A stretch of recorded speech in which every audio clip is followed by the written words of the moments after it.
Kemudian yang berikutnya yang alasan keempat, yaitu penolakan Aisyah radhiyallahu anha tentang pendapat bahwa Nabi SAW kencing sambil berdiri berdasarkan atas pengetahuannya tentang tindak tanduk Nabi SAW di dalam rumah.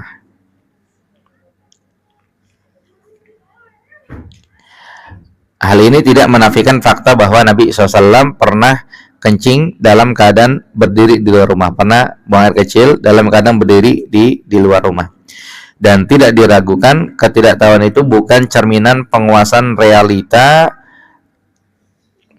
Kalau peristiwa itu tidak terjadi, ya, orang yang mengetahui seperti Hudzaifah dan sahabat lainnya, ini menjadi hujjah atau menjadi bantahan bagi orang yang tidak mengetahuinya.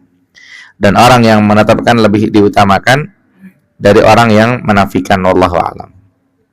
Ya, jadi di sini hadis Aisyah radhiyallahu anha yang tadi disebutkan, bahwa kata Aisyah, kalau ada yang bilang Nabi kencing sambil berdiri, jangan percaya, karena Nabi nggak pernah kencing sambil berdiri. Ini Aisyah lagi cerita dalam rumah. Tapi ada hadis sahih yang lain, kejadian di luar rumah yang Aisyah tidak tahu. Yaitu tadi diantaranya adalah yang dialami oleh Hudzaifah radhiyallahu anhu. Maka ini sebagai bantahan bahwa Nabi SAW pernah kencing buang air kecil sambil berdiri. Dan secara